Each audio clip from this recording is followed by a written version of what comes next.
آیت نمبر 11 اور 16 میں ایسا مضمون ہے کہ جو بیان کرتے وقت کلیجہ منہ کو آتا ہے۔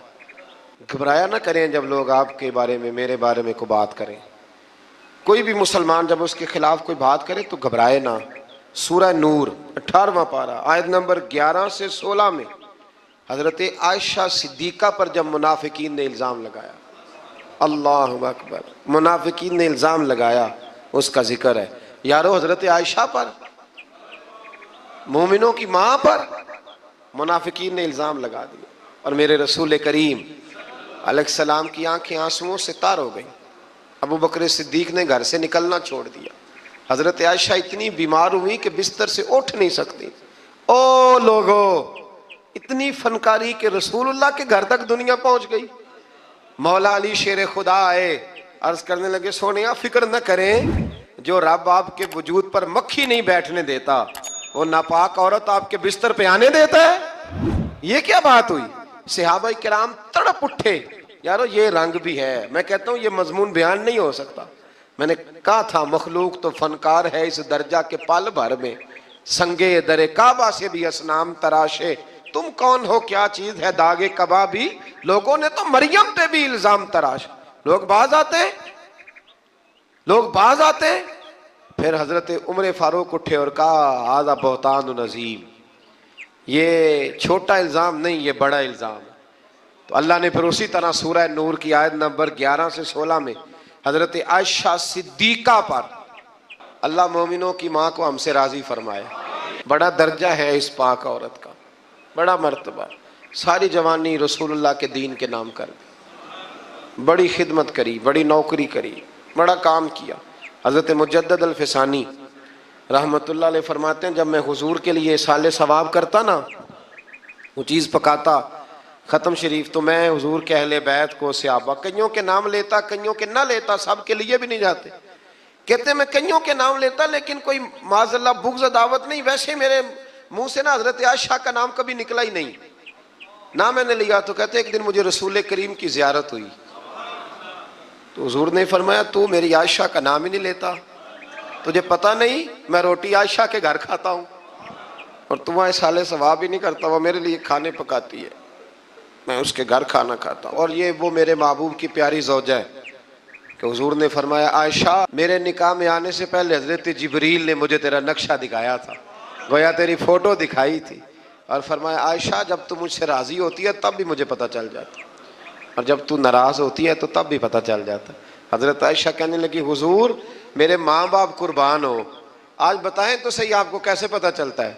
تو حضور فرمانے لگے جب تو مجھ سے راضی ہوتی ہے نا تو کہتی ہے مجھے رب محمد کی قسم، اور جب تو ناراض ہوتی ہے تو کہتی ہے مجھے رب ابراہیم کی قسم۔ فرمایا رب ابراہیم کا بھی ہے، لیکن جب تو میرے نام سے رب کریم کو پکارتی ہے تو لگتا ہے آج تو بڑی راضی ہے۔ رسول کریم علیہ السلام کا وہ پیار، وہ محبت، 40 سال حضور کے بعد وہ حیات رہی، چوتھا حصہ دین میرے رسول کریم کا ہی امت کو انہوں نے پہنچایا۔ حضرت فاطمہ کی شان میں حدیثیں حضرت عائشہ صدیقہ نے بیان فرمائی، حضرت عائشہ نے، جناب ختیجۃ الکبریٰ کے تذکرے حضرت عائشہ نے ہمیں بتائے۔ اتنی سچی بی بی کے بارے میں بات کرتے ہو، یاد رکھو صبح قیامت بھی یہ ساری ام المومنین میرے محبوب کے ساتھ جنت میں موجود ہوگی۔ دعا فرمائے اللہ ہمیں ان ماؤں کا صدقہ خیرات عطا فرمائے۔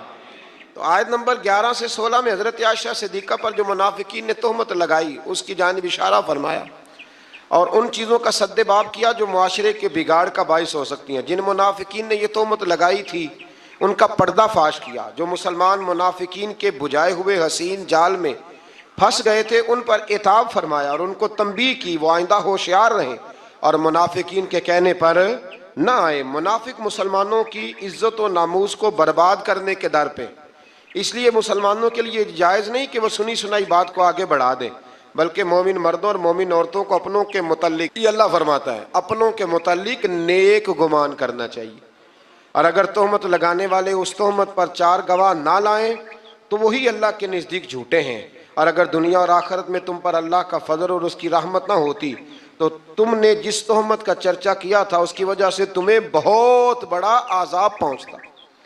تم نے اس کو سنتے ہی یہ کیوں نہ کہا کہ ایسی بات کرنا ہمارے لیے جائز نہیں؟ اے اللہ تو پاک ہے اور یہ بہت ہی سنگین بہتان ہے، یہ بہت ہی، میں کہتا ہوں منافقین نے کیا تو ظلم، اور دیکھیں پھر اللہ نے حضرت عائشہ کی برات قرآن میں بیان فرما دی، اور سورہ نور اتری حضرت عائشہ کی برات کے لیے، نام بھی کیا ہے؟ سورہ نور۔ آیت نمبر 19 سے یہ فرمایا کہ جو لوگ یہ چاہتے ہیں کہ ایمان والوں میں بے حیائی کی بات پھیلے، ان کے لیے دنیا اور آخرت میں دردناک عذاب ہے۔ آیت نمبر 21 سے فرمایا کہ اے ایمان والو شیطان کے قدم بقدم نہ چلو، کیونکہ جو شخص شیطان کے قدم بقدم چلے گا تو بے شک شیطان بے حیائی اور برائی کے کاموں پہ ابھارتا ہے۔ آیت نمبر 22 میں رشتہ داروں اور مسکینوں کی دل آزاری کے سبب ان پر خرچ کرنے سے ہاتھ نہ روکنے، معاف کرنے اور درگزر کرنے کا بیان ہے۔ یہ بھی سمجھنے والی آیت ہے۔ فرمایا کہ تم نے جب کسی پہ خرچ کرنا ہے تو اسے معاف بھی کرنا ہے اور درگزر بھی کرنا ہے۔ اگر عادتیں دیکھ کے خرچ کرو گے پھر تو کسی پہ بھی نہیں ہو سکتا، معاف کرو گے، درگزر کرو گے تو پھر ہی کسی کے ساتھ نیکی ہو سکتی ہے۔ آیت نمبر 23 سے پاک دامن بے خبر ایمان والی عورتوں پر بدکاری کی تہمت لگانے والوں کے لیے دنیا اور آخرت میں لعنت اور بہت بڑے عذاب کا بیان ہوا، جس دن ان کے خلاف ان کی زبانیں، ان کے ہاتھ، ان کے پاؤں گواہی دیں گے کہ وہ دنیا میں کیا کرتے رہے۔ اس دن اللہ تعالیٰ کے حق اور انصاف کے ساتھ ان کو پورا بدلہ دیں گے۔ آپ ایک بات سمجھ رہے ہیں ان آیات میں؟ مرد پر الزام لگانے کی بات ہی کوئی نہیں ہو رہی۔ اس کا مطلب ہے دنیا میں زیادہ الزام زنا کا کس پہ لگتا ہے؟ اللہ تعالیٰ توفیق عطا فرمائے۔ ہے نا عجیب بات؟ وہ میرے پاس ایک صاحب آیا کرتے تھے تو انہوں نے پسند کی شادی کی ہوئی ہے، ایک دن مسئلہ پوچھنے آئے تو مسئلہ پوچھنے نہیں آئے، مجھے اطلاع دینے آئے، کہنے لگے کہ بہن کا قتل جائز ہے؟ میں نے کہا، اور بڑے سٹائل سے، خونخوار آنکھوں سے۔ میں نے کہا کیوں جی؟ کہنے لگے جی اگر وہ غلط ہو جائے تو مار نہیں دینی چاہیے۔ میں نے کہا کیا غلط ہوئی ہے، کیا اس نے کیا؟ کہنے لگے وہ کہتی ہے مرضی سے شادی کروں گی۔ تو میں نے کہا ٹھیک ہے، وہ اگر غلط جگہ پہ اصرار کر رہی ہے تو ٹھیک نہیں، لیکن آپ کے لیے قتل تو پھر بھی جائز نہ رہا۔ ہاں اگر کوئی بہت بڑی غلط بات کرے تو اس کی کچھ نہ کچھ سزا ہے، لیکن یہ جو انداز ہے، تو میں نے کہا وہ صاحب آپ نے بھی تو پسند کی ہے نا، لڑکے یہ کام کر لیں تو پھر ایسا بھی کبھی ہوا ہے کہ باپ کی غیرت چھا گئی کہ لڑکا میرا جو پسند کی شادی کر رہا ہے لڑکا قتل کر دوں؟ لڑکوں کو کیوں نہیں قتل کرنے نہیں چاہیے، لیکن میں مثال دے رہا ہوں، وہاں نہیں غیرت جاگتی؟ لڑکے کے پاس 15 عورتوں کے نمبر ہوں تو وہ پاک کا پاک ہے، اور بچی پر شک بھی گزر جائے، شک بھی، وہ جی طلاق ہو گئی، ہمارے پاس کیس آتے ہیں نا، طلاق کیوں جی؟ اس کے موبائل پہ ایک میسج نکل آیا تھا کسی غیر کا، اس نے پوچھا تھا کیا حال ہے، تو میں نے کہا وہ ضروری ہے، کوئی تنگ کرنے کے لیے بھی تو ایسا کر سکتا ہے، لیکن 1 منٹ لگتا ہے۔ تھوڑا سا ڈرنا چاہیے اللہ تعالیٰ سے، تھوڑا خیال کرنا چاہیے۔ اس کا مطلب ہے زیادہ تہمت عورتوں پہ لگتی ہے۔ عورت کو اسلام نے بڑی عزت دی ہے، عورت کو اسلام نے بڑی عزت دی ہے، کبھی اسے بیٹی بنایا ہے، کبھی بہن بنایا ہے، کبھی اسے کہا یہ جب تیرے نکاح میں آئے گی تو تیرا ایمان مکمل کر دے گی۔ ایمان کے مکمل ہونے کا سبب ہے اتنا بڑا درجہ ہے بی بی کا۔ اور پھر میرے رب کریم کے محبوب نے فرمایا کہ اللہ تعالیٰ نے نا جنت ہی ماں کے قدموں کے نیچے رکھ دی۔ تھوڑا خیال کریں، اکرام کریں، احترام کریں، اللہ توفیق عطا فرمائے۔ پھر آیت نمبر 30 سے مسلمان مردوں کو یہ حکم دیا کہ وہ اپنی نگاہیں نیچی رکھیں، اپنے شرمگاہوں کی حفاظت کریں۔ اسی طرح مسلمان خواتین کو حکم دیا کہ اپنی نگاہیں نیچی رکھیں اور اپنی عصمت کی خود حفاظت کریں، اپنی زیبائش کو، اپنے فیشن کو ظاہر نہ کریں۔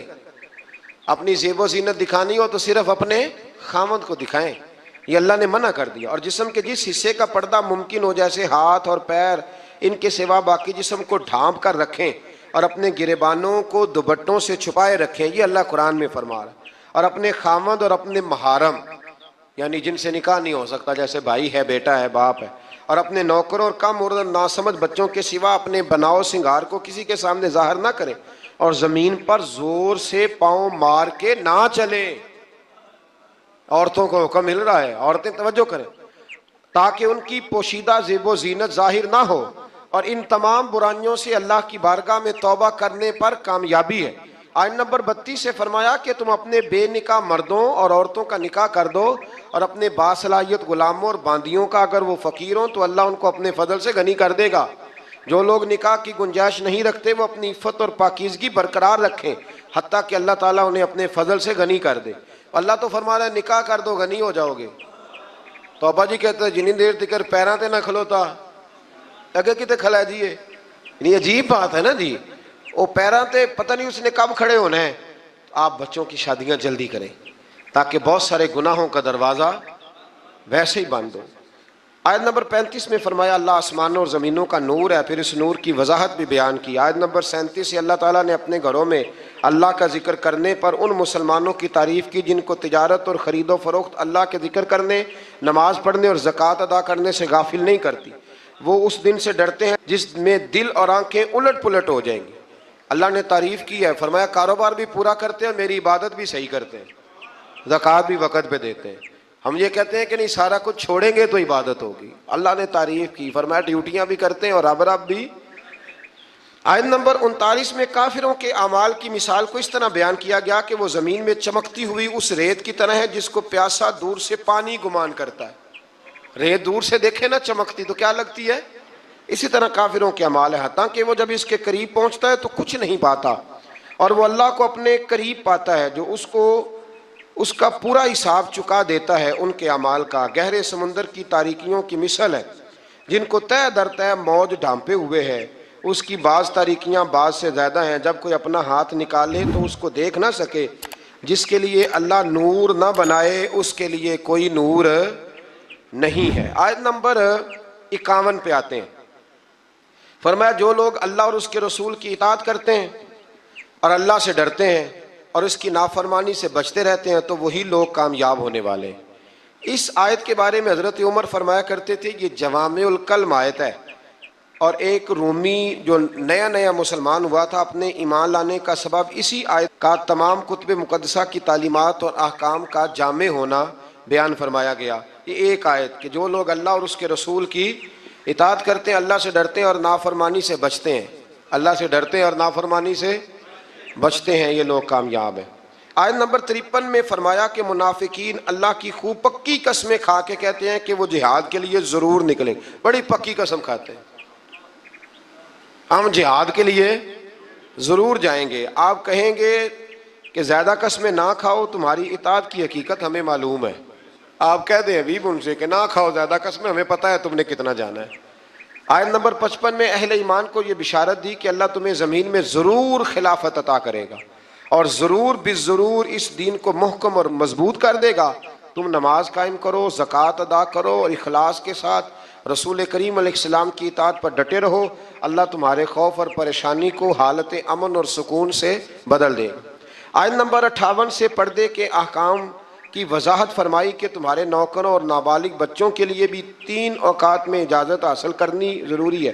نماز فجر سے پہلے, ظہر کے وقت جب تم اپنے فالتو کپڑے اتار دیتے ہو, عشاء کی نماز کے بعد جب تمہارے لڑکے بلوغت کی عمر کو پہنچ جائیں تو ان کو بھی اجازت طلب کر کے آنا چاہیے جیسا کہ ان سے پہلے مرد اجازت طلب فجر سے پہلے, ظہر کے وقت, اس وقت بھی کچھ لوگ سویا کرتے تھے, اور عشاء کی نماز کے بعد جب بھی کوئی گھر میں جائے تو کیا کرے, کہتے اپنے گھر جان دی بھی اجازت لوا, ہاں وہیں تو اجازت لینی ہے, آپ اجازت لیں. جو بھی کسی کے آرام کا وقت ہو نا اس میں آپ بے دھڑک نہ چلے جائیں, اس لیے کہ نہ جانے کوئی کس حالت میں ہو. اللہ سمجھنے کی توفیق عطا فرمائے.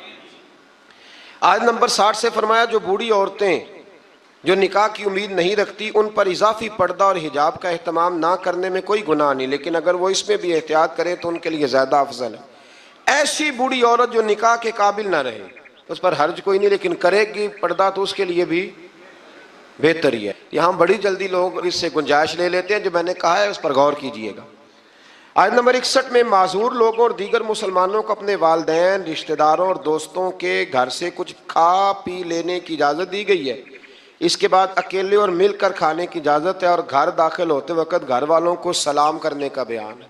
پتر نہ سلام لوے تو وہ شامت آ جاندی, تو نہیں پتہ سلام لئیدا ہے, اگر ابا جی نہ لے تو چلے میں اگلی بات ہی نہیں کرتا, چونکہ مسئلہ نہ بن جائے کوئی. ابا جی کو بھی تو لینا چاہیے سلام, کے نہیں. بچے کہتے ہیں ہمیں لیکچر ملتے ہیں اور ابا جی خود سلام نہیں لیتے. میرا خیال ہے اگر ابا جی سلام لیں گے تو پھر بچوں کو لیکچر دینے کی ضرورت ہے, وہ خود بخود سلام لے لیں گے. آیت نمبر 62 میں انتظامی آداب کا بیان فرمایا گیا. مومنین صرف وہی ہیں جو اللہ اور اس کے رسول صلی اللہ علیہ وسلم پر حقیقتاً ایمان رکھتے ہیں اور جب وہ کسی مجتمع ہونے والی مہم میں رسول اللہ صلی اللہ علیہ وسلم کے ساتھ ہوتے ہیں تو ان کی اجازت کے بغیر کہیں نہیں جاتے۔ اے رسول صلی اللہ علیہ وسلم، جو لوگ آپ سے اپنے کام کے سلسلے میں اجازت طلب کرتے ہیں، آپ ان میں سے جسے چاہے اجازت دیں اور ان کے لیے اللہ سے مغفرت طلب کریں۔ حضور چاہیں تو اجازت دیں اور چاہیں تو۔ آیت نمبر 63 میں بارگاہ رسالت کے آداب گفتگو اور انداز خطاب کا بیان ہے، اور نبی کریم علیہ السلام کی نافرمانی پر مرتب ہونے والے عذاب سے ڈرایا گیا ہے کہ تم رسول اللہ صلی اللہ علیہ وسلم کے بلانے کو ایسا قرار نہ دو جس طرح تم آپس میں ایک دوسرے کو بلاتے ہو، اور جو لوگ رسول اللہ صلی اللہ علیہ وسلم کے حکم کی خلاف ورزی کرتے ہیں وہ اس سے ڈریں کہ انہیں کوئی مصیبت پہنچ جائے یا انہیں کوئی دردناک عذاب پہنچ جائے۔ بے شک اللہ ہی کی ملکیت ہے جو کچھ آسمانوں میں ہے اور جو کچھ زمینوں میں ہے۔ اللہ کو تمہارے حال کا خوب علم ہے، جس دن وہ اللہ کی طرف لوٹائے جائیں گے تو ان کے کیے ہوئے سب کاموں کی خبر دے گا، اور اللہ ہر چیز کو جاننے والا ہے۔ آخر پہ آتی ہے جی سورۃ الفرقان۔ سورۃ الفرقان کی آیت نمبر 4 سے اس بات کا بیان ہے کہ کفار نے قرآن مجید کے کلام الہی ہونے کا انکار کیا اور اسے رسول اللہ صلی اللہ علیہ وسلم کا خود ساختہ کلام قرار دیا کہ پچھلے لوگوں کا کوئی افسانوی کہانیاں معاذ اللہ جو انہوں نے لکھوائی ہیں۔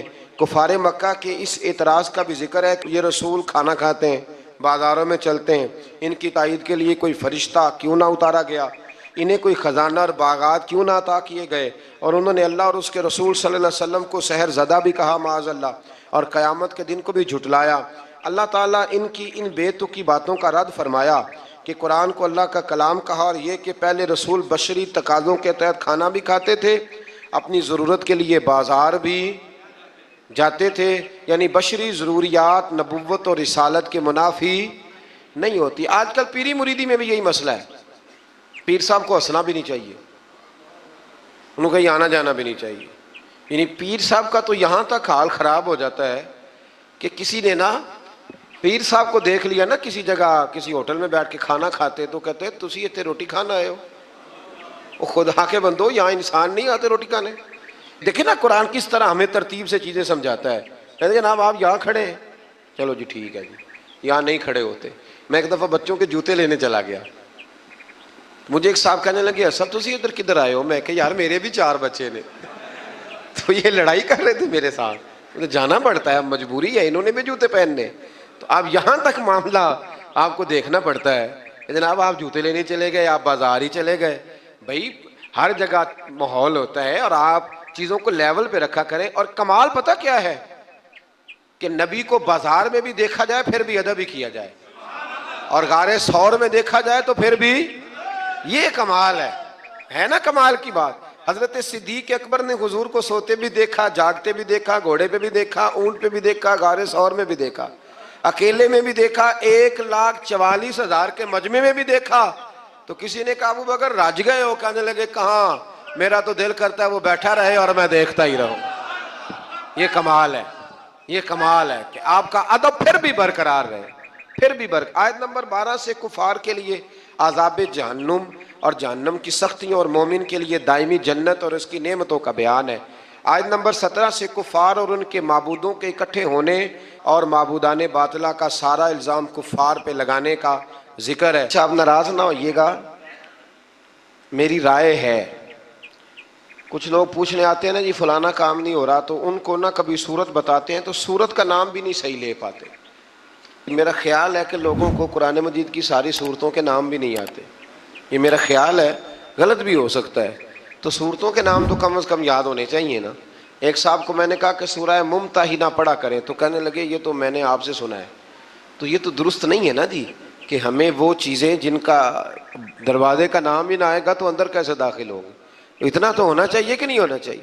سورہ حج شروع ہوتی ہے، اس کی پہلی آیت میں اللہ تعالیٰ نے تقوی کا حکم دیتے ہوئے قیامت کی ہولناکیوں کو بیان کیا کہ قیامت ایک زلزلے کے طور پر برپا ہوگی، اور اس کا منظر اس قدر دہشت ناک ہوگا کہ دودھ پلانے والی مائیں اپنے دودھ پیتے بچوں کو بھول جائیں گی، فراموش کر دیں گی، ہر حاملہ کا حمل ساکت ہو جائے گا، لوگ مدہوش نظر آئیں گے جبکہ وہ مدہوش نہیں ہوں گے، لیکن اللہ کے عذاب کی شدت کے باعث ان کی یہ کیفیت ہوگی۔ اللہ تعالی ہمیں اس دن محبوب کریم کے جھنڈے کے نیچے جگہ عطا فرمائے۔ آیت نمبر 3 سے بتایا کہ بعض لوگ بغیر علم کے اللہ کے متعلق جھگڑا کرتے ہیں اور اس سرکش شیطان کی پیروی کرتے ہیں جس کے متعلق لوح محفوظ میں لکھا جا چکا ہے کہ جو اس کو دوست بنائے گا وہ اس کو گمراہ کر دے گا اور اس کو بھڑکتی ہوئی آگ کے عذاب کی طرف لے جائے گا۔ آیت نمبر 5 سے اللہ تعالیٰ نے حشر و نشر کی صحت اور امکان پر تخلیق انسانی اور پھر انسانی عمر کے مراحل کا ذریعے استدلال فرمایا ہے۔ آیت نمبر 9 میں عذرائے تکبر، جو لوگ تکبر کے طور پر اپنی گردن موڑنے والے شخص کا ذکر کرتے ہوئے فرمایا کہ یہ اللہ کی راہ سے گمراہ کرنے والا ہے، اس باعث اس کے لیے دنیا میں ذلت ہے اور قیامت کے دن جلانے والا عذاب ہے، اور یہ اس کی ان بدعمالیوں کی سزا ہے جو اس نے آگے بھیجی، بے شک اللہ بندوں پر ظلم کرنے والا نہیں ہے۔ نبی پاک علیہ السلام نے فرمایا جو دنیا میں تکبر کرتے ہیں قیامت کے دن اللہ انہیں چیونٹیوں کی شکل میں مسخ کر دے گا۔ اللہ تعالیٰ عاجزی کی توفیق عطا فرمائے۔ آیت نمبر 11 سے ان لوگوں کا ذکر کیا کہ جن کا مقصود دنیاوی مفادات ہیں، اگر انہیں کوئی بھلائی مل جائے تو وہ دین پر مطمئن ہو جاتے ہیں، اور اگر کوئی آزمائش آ جائے تو منہ کے بل پلٹ جاتے ہیں۔ ایسوں نے ایسے ہی دنیا اور آخرت کا نقصان سمیٹا، ایسے لوگ ان کی عبادت کرتے ہیں جو نہ انہیں نقصان پہنچا سکتے ہیں اور نہ ہی نفع دے سکتے ہیں، یہ دور کی گمراہی ہے۔ پھر آیت نمبر 17 میں فرمایا کہ دنیا میں بظاہر اہل ایمان، یہود، صابی، عیسائی، آتش پرست اور شرک کرنے والے ملے جلے سے ہیں، اللہ قیامت کے دن ان سب کے درمیان فیصلہ فرمائے گا، بے شک اللہ ہر چیز پر نگہبان ہے۔ آیت نمبر 18 میں بتایا کہ جو کچھ آسمانوں اور زمینوں میں ہے، سورج، چاند، ستارے، پہاڑ، درخت، چوپائے اور بہت سے انسان اللہ ہی کے لیے سجدہ کرتے ہیں، اور بہت سے وہ بھی ہیں جن پر عذاب مقدر ہو چکا، اور جس کو اللہ ذلیل کرے گا تو اسے پھر کوئی عزت دینے والا نہیں ہے۔ بس یہ دعا کریں اللہ پردہ پوشی عطا فرمائے، اور اللہ جو عزت دے تو اپنی بارگاہ ناز سے دائمی عزت عطا فرمائے۔ آیت نمبر 19 سے مومنین اور کفار ہر دو فریق کا ذکر ہے، کفار کے لیے دردناک عذاب اور مومنین کے لیے اخروی نجات اور نعمتوں کا ذکر ہے۔ آیت نمبر 25 سے فرمایا کہ جن لوگوں نے کفر کیا اور اللہ کے راستے سے اور اس مسجد حرام سے روکنے لگے جس کو ہم نے لوگوں کے لیے مساوی بنایا، خواہ وہ مقامی ہو یا باہر سے آئیں، جو اس مسجد حرام میں ظلم کے ساتھ زیادتی کا ارادہ کرے گا ہم اس کو دردناک عذاب چکھائیں گے۔ اگر اللہ تعالیٰ کسی گروہ کو وہاں حکومت دے دو تو اس کو یہ حق نہیں پہنچتا کہ وہ دوسروں کو ذلیل کرے، یہ اللہ نے قرآن میں بیان کر دی۔ فرمایا جو مسجد حرام میں کسی کے ساتھ ظلم اور زیادتی کرے گا اللہ اسے دردناک عذاب دے گا۔ ہم یہاں بیٹھ کے کم سے کم بات کرتے ہیں، آپ کو پتہ ہے معتدل بات کرتے ہیں، ہماری خواہش نہیں ہوتی، ہم اپنی بات کرتے ہیں، کسی کو چھیڑتے نہیں، لیکن کیا وہاں بیٹھے لوگوں کا بھی تو یہ حق بنتا ہے کہ نہیں بنتا کہ وہ بھی کوئی اختلافی بات نہ کریں؟ یا اگر کوئی بات کرنی ہے تو پہلے پوچھ لیں، لیکن اگر وہ ہمارے بزرگوں کے نام اس طرح لے کے توہین ہو، توہین یعنی نام لیتے وقت وہ توہین کے لب و لہجے کو اختیار کریں تو یہ ظلم ہے، یہ زیادتی ہے، یہ ایک جبر ہے۔ یعنی باقی امیر ملکوں کے لوگ اگر گروپوں کی شکل میں آئیں تو وہ ٹھیک ہے، لیکن اگر غریب ملک کے 4-5 لوگ کٹھے آ جائیں تو وہ کٹھے رہ سکتے، یہ ظلم ہے، یہ زیادتی ہے۔ اللہ تبارک و تعالیٰ صبح قیامت اس کا حساب لے گا، رب کریم نے قرآن میں بیان فرما دیا ہے۔ اللہ تعالیٰ سمجھنے کی توفیق عطا فرمائے۔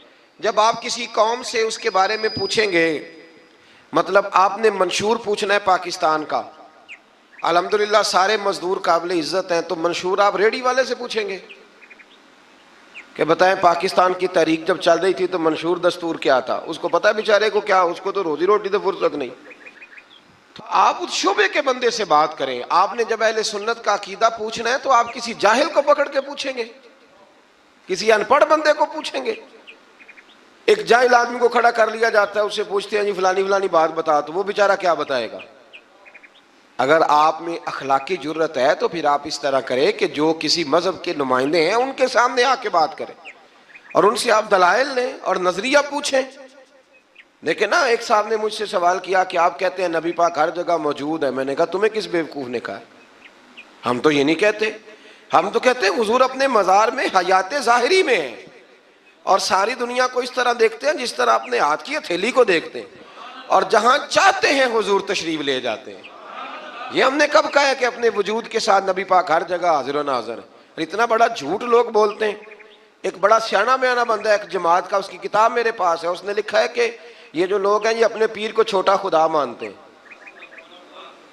کبھی کہا ہے کسی نے؟ کیا فضول بات ہے، آپ مسلمانوں کے ذمہ وہ باتیں لگائیں گے جن کا دور دور تک کوئی تعلق ہی نہیں۔ اور پھر آپ کو ڈرنا چاہیے اللہ تعالیٰ سے۔ اسی طرح ایک سابق دفعہ مجھے ایک فلائٹ میں مل گئے، میں ملک سے باہر جا رہا تھا تو لمبا سفر تھا، تو لمبا سفر طرح فلائٹ لمبی ہوتی ہے تو بندے تھک جاتے ہیں، پھر وہ کوشش کرتے ہیں کوئی بندہ ملے جس کے ساتھ کو پونا گھنٹہ گپ شپ لگ جائے۔ تو اس نے مجھے دیکھ لیا، آ گئے، کہنے لگے جی آپ حضور کو عالم الغیب مانتے ہیں؟ میں نے کہا مننا میں وہاں تے پتہ تینوں ہے۔ یہ جی فلسفہ ہے نا بھائی، جو مانتا میں اس کا پتہ مجھے ہونا چاہیے، مانتا میں ہوں اور پتہ۔ میں نے کہا میں مانتا ہوں کہ آپ، کہنے لگے نہیں آپ تو۔ میں نے کہا ہم حضور کو عالم الغیب نہیں مانتے، ہم نبی پاک کا علم غیب مانتے ہیں۔ حضور کا علم غیب، وہ علم غیب جو انہیں اللہ نے عطا فرمایا ہے، اللہ کا دیا ہوا علم غیب۔ عالم الغیب تو اللہ ہے۔ اب ایک سادے آدمی سے اگر وہ کہے گا نا آپ حضور کو عالم الغیب مانتے ہیں، تو بیچارے کو نہیں پتا کہ عالم الغیب کیا ہوتا ہے، علم غیب اور عالم الغیب میں فرق، تو وہ بیچارہ کہہ دے گا کہ بھائی ہاں ہم مانتے ہیں۔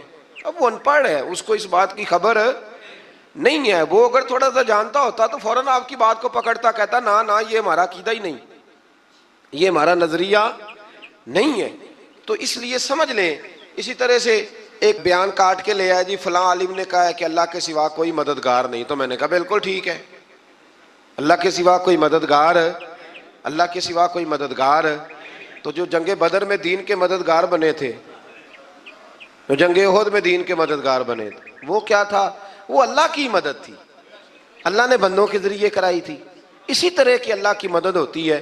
تو یہ جتنے غریب ہیں الحمدللہ، مسلمان بڑی سخاوت کرتے ہیں، رمضان میں دیتے ہیں نا غریبوں کو، تو مدد کون کر رہا ہے ان کی؟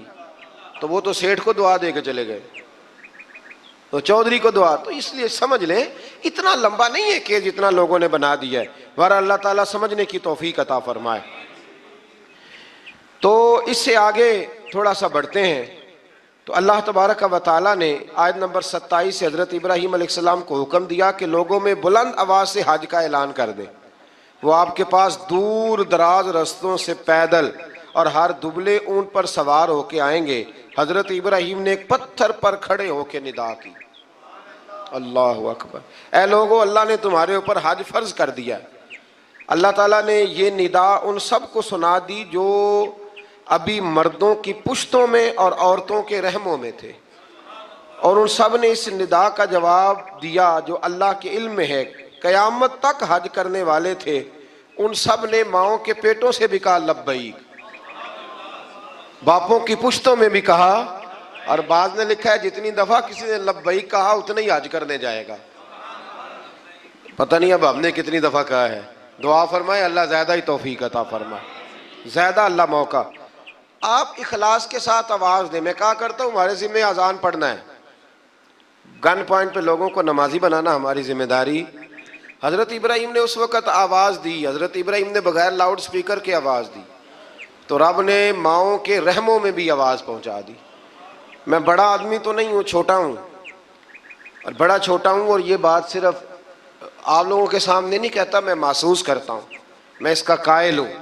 مجھے پتہ ہے آپ میں سے جتنے لوگ ہیں اللہ کے فضل سے میں باوضو بیٹھا ہوں، میں کسی ایک بندے سے بھی اپنے آپ کو افضل نہیں سمجھتا، میں اپنے آپ کو چھوٹا جانتا ہوں۔ مجھے خبر ہے اللہ تبارک و تعالیٰ معاف فرمانے والا ہے۔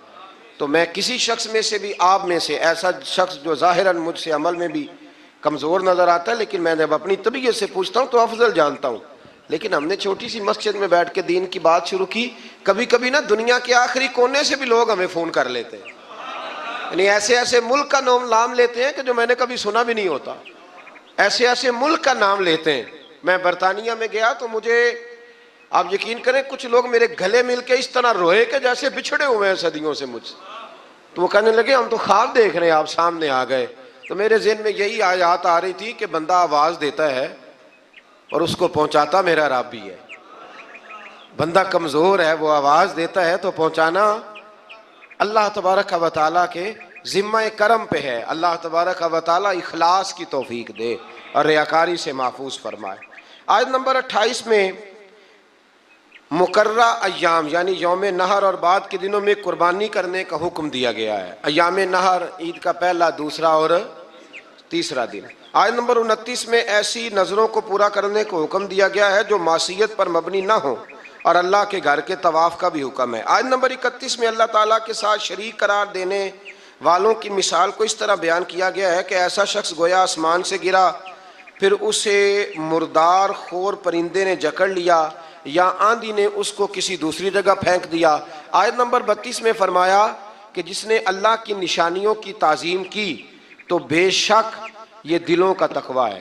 آیت نمبر 34 سے فرمایا کہ ہم نے ہر امت کے لیے قربانی کا طریقہ مقرر کیا تاکہ وہ اللہ کے دیے ہوئے بے زبان چوپایوں پر ذبح کے وقت اللہ کا نام لیں۔ بس تمہاری عبادت کا مستحق ایک اللہ ہی ہے، اور قربانی کے اونٹوں کو ہم نے تمہارے لیے اللہ کی نشانیوں میں سے بنا دیا، ان میں تمہارے لیے بھلائی ہے، بس تم ان کو قطار میں کھڑا کر کے ان کے نہر کرنے کے وقت اللہ کا نام لو، پھر ان سے خود بھی کھاؤ اور محتاج اور مانگنے والوں کو بھی کھلاؤ۔ آیت نمبر 37 میں عبادات میں اخلاص کی تعلیم دیتے ہوئے فرمایا کہ قربانی کا مقصد گوشت پوشت کا حصول نہیں، بلکہ قربانی کا مقصد تو اللہ کی رضا ہے۔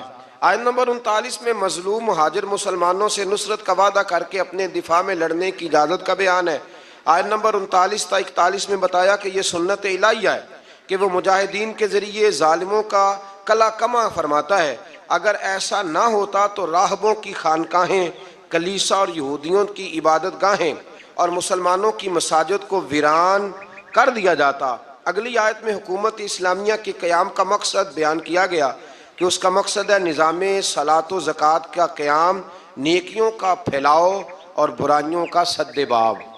یہ اسلامی حکومت کے قیام کا کیا کرنا ہے؟ اسلامی حکومت نے نظام نماز مقرر کرنا ہے، نظام زکوٰۃ مقرر کرنا ہے، نیکیوں کو پھیلانا اور برائیوں کا۔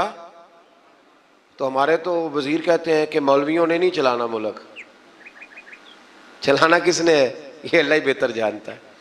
آیت نمبر 46 میں فرمایا کہ پچھلی امتوں کے آثار کو دیکھ کر عبرت حاصل کرنی چاہیے، لیکن اس کے لیے سوچنے سمجھنے اور مشاہدے کی صلاحیتوں کا نیک ہونا ضروری ہے، ورنہ وہ لوگ کہیں گے ان کے برے کام تھے ہمارے تو اچھے ہیں، پھر انسان عبرت بھی حاصل کر سکتا۔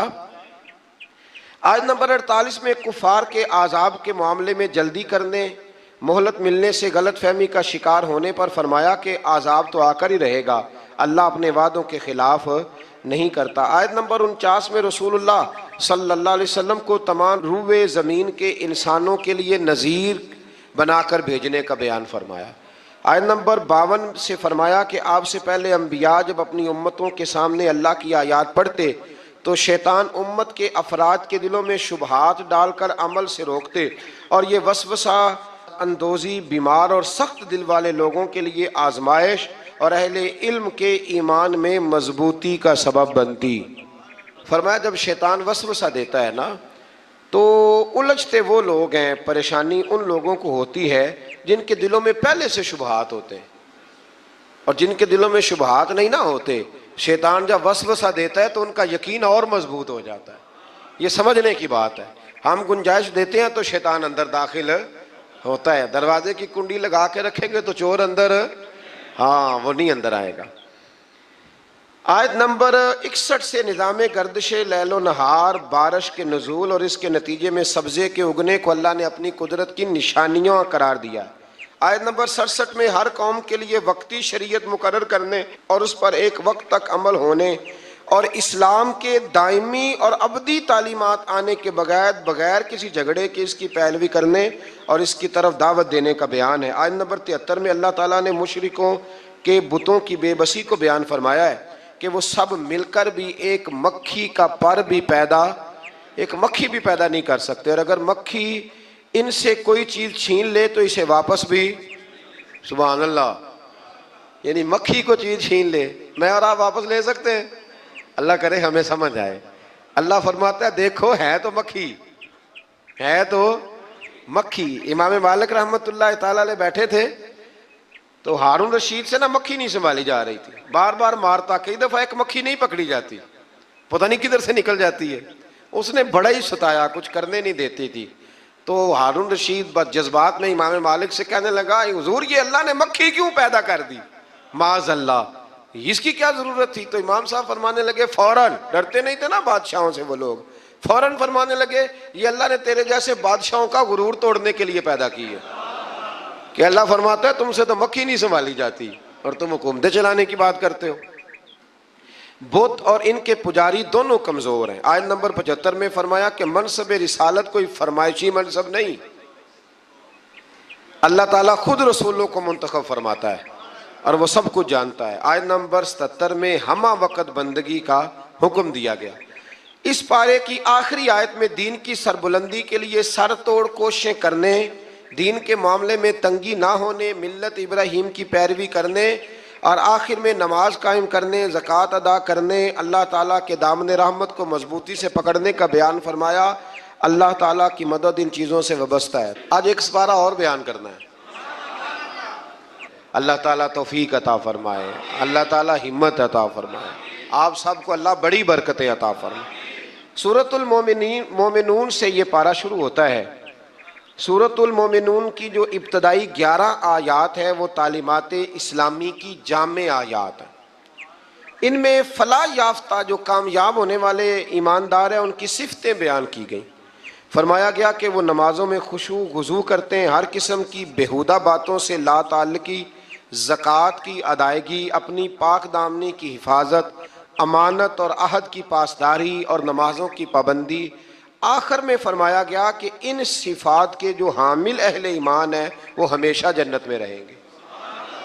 آیت نمبر 13 سے انسانی تخلیق کے مدارج کو بیان کیا گیا. پہلے نطفہ, پھر اس کے بعد جمع ہوا خون, پھر گوشت کا لوتھڑا, پھر گوشت اور ہڈیوں پر مشتمل جسم کی تشکیل.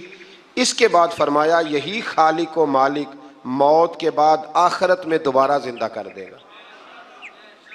جو ماں کے پیٹ میں صورتیں بناتا ہے نا, قبر سے بھی دوبارہ زندہ کر لے گا. پھر آیت نمبر 27 سے ایک بار پھر حضرت نوح علیہ السلام کی کشتی بنانے کا ذکر ہے. آیت نمبر 33 سے بیان ہوا کہ ہود کی قوم کے کفار, منکرین آخرت اور خوشحال لوگوں نے نبی پر طنز کرتے ہوئے کہا کہ یہ تو ہم جیسے بشر ہیں. اللہ تعالیٰ نے پھر ان کی ہلاکت کا بیان فرمایا اور پھر اللہ تعالیٰ نے حضرت موسیٰ اور ہارون کی بعثت کا بھی ذکر کیا اور قوم موسیٰ کی سرکشی جو پچھلے پاروں میں گزر گئی اس کا بھی یہاں اللہ نے دوبارہ ذکر فرمایا. آیت نمبر 52 سے دین اسلام کے ایک ہی دین ہونے, فرقہ بازوں کا اسلام کی وحدت کو پارا پارا کرنے اور ان کے جو امیر لوگ ہیں ان کے خوش فہمی میں مبتلا ہونے کا بیان بھی فرمایا گیا. آیت نمبر 56 سے فرمایا کہ وہ اہل ایمان جن کے دلوں میں خشیت الہی ہے, جو شرک نہیں کرتے, جو اللہ کی راہ میں عاجزی کے ساتھ خرچ کرتے اور جنہیں قیامت پر ایمان ہے, وہی لوگ نیکیوں میں جلدی کرتے ہیں اور سبقت کرتے ہیں. آیت نمبر 64 میں کفار کی پکڑ اور اس پر ان کے چلانے کا بیان ہے. اس کا سبب یہ ہے کہ یہ اللہ تعالیٰ کی آیات سے روح گردانی کرتے, تکبر اختیار کر کے قرآن کو افسانہ کہہ کے بکواس کرتے تھے. آیت نمبر 78 سے اللہ تعالیٰ کی نعمتوں کا ذکر ہے کہ اس نے انسان کو سننے کے لیے کان, دیکھنے کے لیے آنکھیں, سمجھنے کے لیے دل عطا کیا. گردش لیل و نہار, زندگی اور موت اسی کے قبضہ و قدرت میں. آیت نمبر 85 سے اللہ تعالیٰ نے استفہامی انداز میں بیان کیا کہ اگر ان منکرین آخرت سے پوچھا جائے کہ زمین اور ان کے خزانوں کا مالک کون ہے, 7 آسمانوں عرش عظیم کا مالک اللہ. ہر چیز کی بادشاہت کس کے قبضے میں ہے؟ اللہ کے. جس کے مقابل کوئی نہیں وہ کون ہے؟ اللہ. تو ہر سوال کے جواب میں کہیں گے اللہ. تو پھر آپ ان سے پوچھئے کہ کیا تم سحر زدہ ہو, تم پر جادو ہو گیا؟ پھر اس مالک و ملک پر ایمان کیوں نہیں لاتے, اس کے احکام کو تسلیم کیوں نہیں کرتے؟ آیت نمبر 91 سے بیان ہوا کہ اللہ کی کوئی اولاد نہیں, اس کے سوا کوئی عبادت کا مستحق نہیں ہے. اگر ایسا ہوتا کہ ایک سے زیادہ خدا ہوتے تو ہر ایک اپنے لشکروں کو لے کر دوسرے پر غلبہ پانے کی کوشش کرتا. حالانکہ اللہ وحدہ لا شریک کے اقتدار کو چیلنج کرنے والا کوئی نہیں. اللہ اکبر۔ سورت کے آخر میں بیان فرمایا کہ انسان کو بے مقصد پیدا نہیں کیا اور اللہ کی بارگاہ میں آخری جواب دہی کے لیے لوٹ کر جانا ہے۔ آیت نمبر 96 میں برائی کو اچھائی سے دفع کرنے کا بیان ہے۔ اس کے بعد اپنے حبیب مکرم صلی اللہ علیہ وسلم کے ذریعے اللہ تعالیٰ کے بندوں کو ہر قسم کے شیطان کے شر سے پناہ دینے کا طریقہ تعلیم فرمایا۔ آیت نمبر 99 سے کفار کی موت کے وقت کی ندامت اور ان کے دنیا میں واپس جا کر نیک عمل کرنے جیسی ناممکنہ باتوں کی تمنا کرنے کا بیان بھی ہے۔ آیت نمبر 101 سے قیامت کے دن تمام رشتوں کے ختم ہونے اور اعمال کے سبب نجات ہونے کا ذکر ہے۔ میٹھا میٹھا ہے میرے محمد کا نام، میٹھا میٹھا ہے میرے محمد کا نام، ان پہ لاکھوں درود و سلام۔ وقت آئے خدا جائے دربار پر، وقت آئے خدا جائے دربار پر، اور کھڑے ہو کے روزہ شکار پر، ایسے مل کر کرے ہم درود و سلام، ایسے مل کر کرے ہم درود و سلام۔ میٹھا میٹھا ہے میرے محمد کا نام، ان پہ لاکھوں کروڑوں درود و سلام۔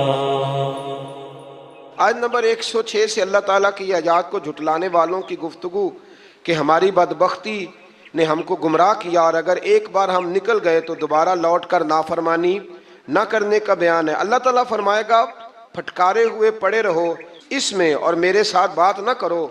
تم دنیا میں مومن بندوں کا مذاق اڑاتے تھے اور وہ یہ دعا پڑھتے تھے۔ کافر مذاق اڑاتے تھے اور مومن کہتے ربنا آمنا، اے اللہ ہم تجھ پر ایمان لائے، فاغفر لنا ذنوبنا، ہمارے گناہوں کو بخش دے، ورحمنا، اور ہم پر رحم فرما، وانت خیر الراحمین، تو سب سے بڑھ کر رحم کرنے والا ہے۔ ان کو ان کے صبر کا بدلہ کامیابی کی صورت میں ملا۔ آیت نمبر 112 میں فرمایا کہ جب ان سے زمین پر گزاری ہوئی مدت کے بارے میں پوچھا جائے گا تو یہ کہیں گے ایک دن یا دن کا کچھ حصہ گزارا۔ آخری آیت میں امت محمدیہ صلی اللہ علیہ وسلم کو استغفار کرنے اور رحم کی دعا مانگنے کا حکم ہے، جو کہ یہ آیت ہے رب اغفر وارحم وانت خیر الراحمین۔ فرمایا یہ دعا مانگا کرو، رب اغفر وارحم وانت خیر الراحمین۔ پھر اس سے آگے سورۃ نور شروع ہو جاتی ہے۔ سورہ نور میں اللہ تعالیٰ نے خانگی اور معاشرتی احکام کو بیان کیا ہے۔ ابتدائی آیات میں زنا کرنے والے غیر شادی شدہ مرد اور عورت کی سزا کو بیان کیا کہ ان کی سزا 100 کوڑے ہیں جو غیر شادی شدہ ہو، اور صاحبان اقتدار اہل ایمان کو کہا گیا کہ تمہیں اس سزا کے نفاذ میں ان پر رحم نہیں چاہیے۔ حکمرانوں کو حکم ہے جب کوڑے مارنے ہیں زانی کو تو پھر رحم، ہاں یہ بھی دین ہے، دین نافذ کرنا پڑتا ہے۔ اور ہمارے یہاں نا بڑی اب ویڈیو آتی ہیں کہ وہ جی بچے رو پڑے جی بکری ذبح ہونے لگی نا جب، تو میں نے کہا یہ قوم جہاد کرے گی، بکریوں کے ذبح ہونے پہ رو رہی ہے اور وہ ویڈیو بنا رہا ہے ابا دیکھو میرے بچے کا بکرے سے کتنا پیار ہے۔ خدا کے بندے خیال کریں، جذبہ جہاد ہے، شوق ہے، جب دین نافذ کرنا ہے تو فرمایا پھر تم نے رحم والے جذبات نہیں رکھنے، اس کو یاد کر رکھیں۔ اور تمہاری ایک جماعت اس سزا کے نفاذ کے وقت موجود ہو۔ یہ تو ہے نا غیر شادی، اور شادی شدہ کی سزا کیا ہے؟ اس کو یعنی اتنے روڑے مارے جائیں گے کہ وہ ماری جائے کہ ابھی بھی یہ باز نہیں آیا۔ اللہ تعالیٰ سمجھنے کی توفیق دے۔ آیت نمبر 4 سے بیان کیا گیا کہ جو لوگ پاک دامن عورتوں پر زنا کی تہمت لگائیں پھر اس کے ثبوت میں 4 گواہ پیش نہ کر سکیں، سنو اللہ کا قرآن، ایسے ہی بیٹھ کے کہہ دیتے ہیں فلاں بی بی ایسی ہے تو فلاں بی بی ایسی ہے، شرم نہیں آتی؟ بہو بیٹیوں کے بارے میں معاذ اللہ لوگ باتیں کرتے ہیں، غور کریں قرآن کیا کہتا ہے. فرمایا جو لوگ پاک دامن عورتوں پر زنا کی تہمت لگائیں پھر اس کے ثبوت میں 4 گواہ پیش نہ کر سکیں تو تم ان کو 80 کوڑے مارو. ان کو 80 کوڑے مارو اور ان کی شہادت کو بھی قبول نہ کرو. اور یہی لوگ فاسق ہیں، اعلانیہ نافرمان ہے اللہ، سوائے ان لوگوں کے جو اس کے بعد اللہ تعالیٰ سے توبہ کریں اور اپنی اصلاح بھی کر لیں. یہ قرآن نے کہا توبہ بھی کریں. اور یہاں تو بھائی کوئی پتہ ہی نہیں چلتا، جس کے بارے میں مرضی لوگ معاذ اللہ بری بات کہنی شروع کر دیتے.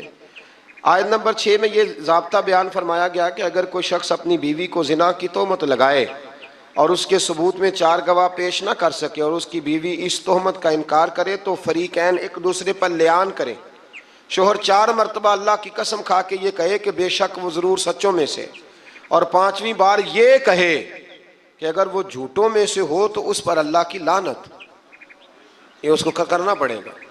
ایسے نہیں کسی پر معاذ اللہ لوگوں نے طلاق دینی ہوتی ہے تو الزام لگا کے نکال دیتے ہیں، ڈر نہیں آتا اللہ تعالیٰ سے. اور عورت سے حد زنا اس طرح دور ہو سکتی ہے کہ وہ 4 مرتبہ اللہ کی قسم کھا کے کہے کہ اس کا خامن یقیناً جھوٹوں میں سے ہے، اور 5ویں بار کہے کہ اس کا خامن سچوں میں سے ہو تو اس عورت پر اللہ کا غضب نازل ہو. اب آدم کے پاس شیطان آیا، اب اس کو نکال تو دیا تھا پر ابھی اس کا جنت میں آنا جانا بند نہیں ہوا تھا، یہ بھی اللہ کی حکمت تھی. تو وہ کہنے لگا تمہیں پتہ ہے بعد میں مر جاؤ گے. تو حضرت حوا کہنے لگی کیا موت بھی آئے گی؟ کہاں، اس کی تکلیف بھی بڑی ہوگی، تو پھر بچیں گے کیسے؟ تو کہنے لگے پھل کھا لو اس درخت کا. تو بچنے کے لیے پھل کھایا تھا. جس طرح لوگ آج بہت سارے کام بچنے کے لیے کرتے ہیں پر بچ سکتے، بچنے کے لیے پھل کھایا تو اللہ نے فرمایا زمین پہ چلے جاؤ. تو حضرت آدم زمین پہ آئے، پھر کئی 100 سال روتے رہے. فَتَلَقَّى آدَمُ مِن رَبِّهِ کلمات، تو پھر اللہ نے خود ہی جناب آدم کو کچھ کلمے سکھائے. علامہ اسماعیل لکی فرماتے ہیں وہ کلمے یہ تھے کہ حضرت آدم نے میرے نبی کا وسیلہ پیش کیا، تو اللہ کریم نے جناب آدم کی دعا کو مقبول فرما لیا. اللہ اس ترتیب کے لحاظ سے وہ ہوا یہ کہ جب نبی پاک کو بات ارشاد کرتے تو صحابہ کرام اٹھ کے عرض کرتے رائینا یا رسول اللہ، حضور سمجھ نہیں آئی ذرا رعایت کر دیں. تو یہودیوں کی عبرانی زبان کے اندر نہ ذرا کھینچ کے پڑھتے تھے رائینا، تو اس کا معنی بنتا تھا معاذ اللہ اے ہمارے چرواہے. بکریاں چرانے والے کو بھی وہ رائینا کہتے تھے. تو جب صحابہ یہ کہنے لگے تو اللہ نے منع ہی کر دیا. فرمایا میرے محبوب کے غلاموں، اس لفظ کے پیچھے چھپ کے، اس لفظ کے پیچھے چھپ کے لوگ میرے نبی کی بے ادبی کر جاتے ہیں. تو جس لفظ کا کوئی ایک معنی بے ادبی والا بنتا ہو وہ لفظ بھی میرے نبی کے لیے نہ کہو. لفظ وہ والے کہو جس میں کوئی بے ادبی کا معنی نکلے نہ. یہاں لوگوں نے بڑے بڑے لفظ نہیں بول دیے پھر کہتے ہیں میرا مطلب یہ تھا، میرا مطلب وہ تھا. تو تو نے وہ لفظ بولا کیوں جس کا کوئی غلط مطلب بھی نکل سکتا تھا؟ اللہ نے فرمایا یا ایھا الذین آمنوا لا تقولوا رائینا، اے ایمان والو رائینا کہو ہی نہ. تو یا اللہ کیا کہیں؟ فرمایا وقولوا انظرنا، تم کہو یا رسول اللہ ایک نظر فرمائیے. انداز دیکھیے، انظرنا ایک نظر. تو ہمارے بزرگ تو پہلے ہی بڑے پیار والوں نے کہہ دیا یا رسول اللہ انظر حالنا. کہتے کہاں سے لاتے ہو جملے؟ میں نے کہا اللہ کی کتاب سے. یا رسول اللہ انظر حالنا، یا حبیب اللہ اسمع قالا. تو تم کہو انظرنا، محبوب نظر کرم کرے. واسمعوا، اور کیا ضرورت ہے دوبارہ پوچھنے کی؟ اللہ کہتے ہیں پہلے ہی دھیان سے سنا کرو، پہلے ہی واسمعوا، پہلے ہی احتیاط سے سنو. وللکافرین عذاب علیم، اور کافروں کے لیے دردناک عذاب ہے. اللہ تبارک و تعالیٰ نے قرآن مجید میں ارشاد فرمایا کہ اے محبوب علیہ السلام آپ ان لوگوں سے فرما دیں کہ اگر اللہ سے محبت کرنا چاہتے ہو تو میری پیروی کرو، میری غلامی کرو.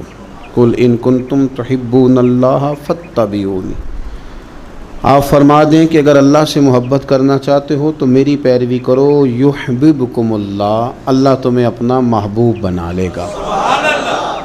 حضور نبی پاک صلی اللہ علیہ وسلم کی غلامی، حضور کی پیروی، نبی پاک کی محبت، سرور کائنات علیہ السلام کے دروازے کی گداگری، حضور کے درویزہ گر بن جانے سے، ثنا خاں بن جانے سے، نعت خاں بن جانے سے، نبی پاک صلی اللہ علیہ وسلم کے دین کے چوکیدار بن جانے سے، حضور کے دین کے طالب علم بن جانے سے، نبی پاک علیہ السلام کی اتباع کا سفر کرنے سے، حضور کی حدیث کا ذوق پیدا کرنے سے، بس کسی بھی طریقے سے نبی پاک سے بندہ جڑ کے حضور کی پیروی میں آ جائے، رب کا محبوب بن جاتا ہے۔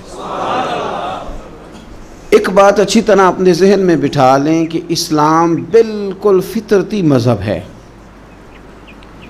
جبراً ہم سے کام نہیں کراتا۔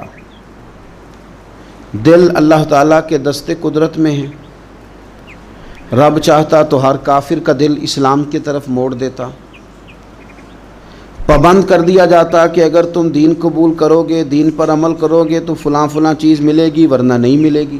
آ جاتے لوگ پھر بھی، لیکن دین کی سب سے مضبوط گرہ محبت ہے۔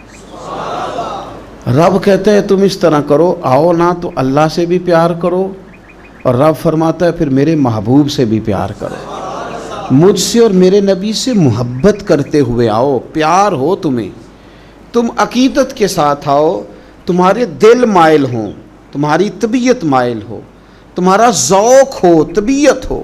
دیکھیں اور بات کو سمجھیں، ایمان کی تکمیل کے لیے نبی پاک علیہ السلام نے جو زاویہ دیا وہ دیا کہ تم ہر چیز سے بڑھ کے مجھ سے پیار کرو گے تو ایمان مکمل ہوگا۔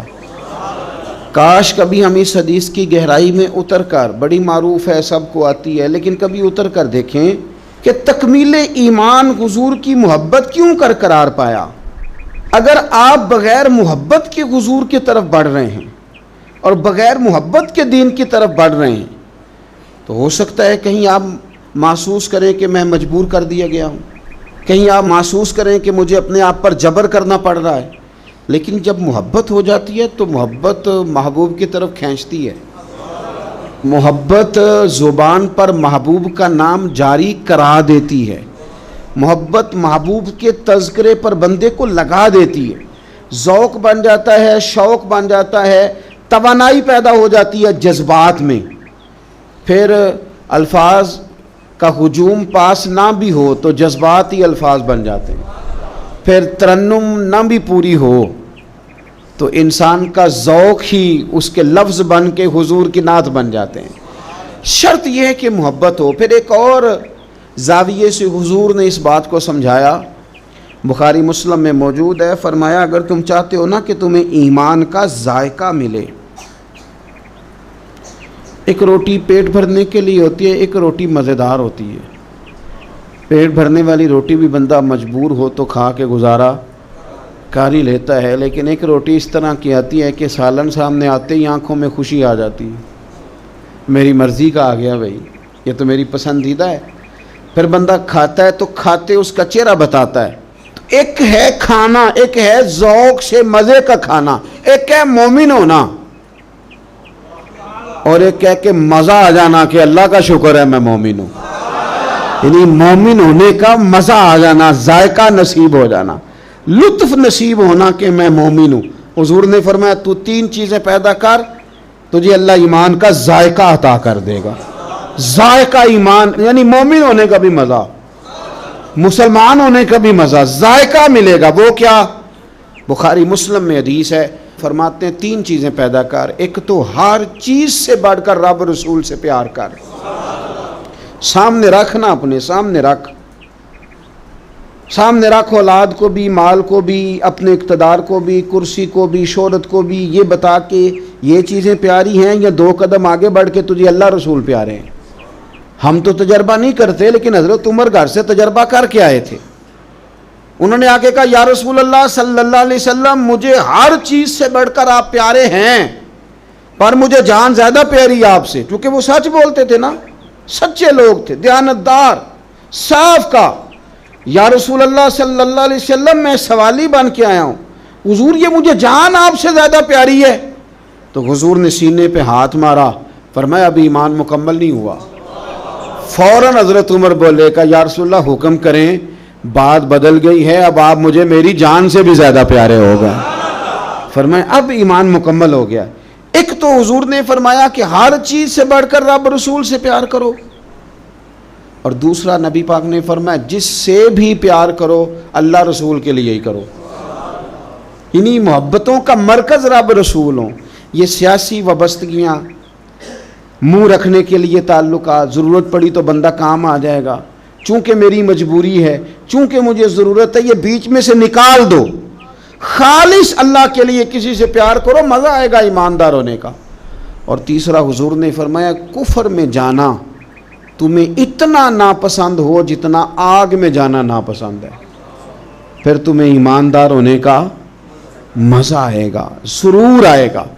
اور جب ایماندار ہونے کا سرور آئے گا پھر انشاءاللہ نماز پڑھنے کا بھی آئے گا، پھر قرآن پڑھنے کا بھی آئے گا، پھر سنت پر عمل کا بھی آئے گا، خدمت دین کا بھی آئے گا.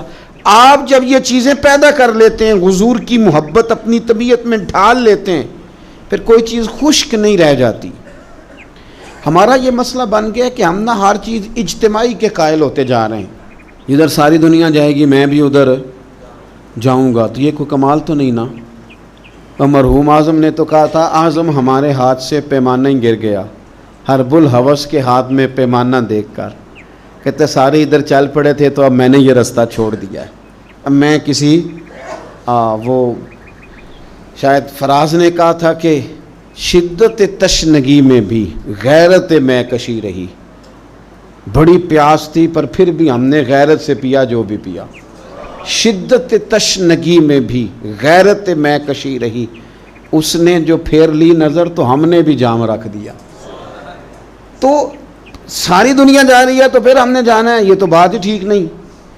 بھئی اب سارے چونکہ کہہ رہے ہیں یکم ربیع الاول سے 12 ربیع الاول تو اظہار محبت کرنا ہے تو ٹھیک ہے میں بھی کر دیتا ہوں. یہ محبت جو ہے نا، محبت موسموں کی پابند ہے. یعنی یکم محرم سے 10 محرم تک محبت اہل بیت آپ کریں تو محبت اہل بیت تو ایمان ہے. آپ فقط یکم سے 12 ربیع الاول تک ذکر کریں تو یہ تو ایمان ہے. محبت یہ تو ہر وقت ہونی چاہیے تھی. اجتماعی محبت کا ماحول جو ہم بناتے جا رہے ہیں نا کہ اب ساری دنیا یہ بات کر رہی ہے تو لہذا میں بھی کروں تو یہ ٹھیک نہیں. کیوں؟ اس لیے کہ سارا مکہ جب مخالفت کرتا تھا اور معاذ اللہ ثم معاذ اللہ طرح طرح کی باتیں کرتا تھا، اس وقت عشق کے سب سے بڑے پیغامبر بن کے حضرت صدیق اکبر کھڑے ہو گئے تھے.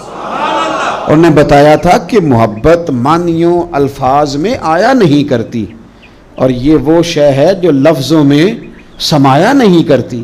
ہم کیا اس کو اس طرح پابند کریں گے کہ پہلے سارے پیار کریں تو پھر ہم نے کرنا؟ نہیں، کوئی کرتا تو نہ کرے نا. ہمیں تو پیار ہو گیا ہے مدینے والے سے، ہو گیا ہے تو بس ہو گیا ہے.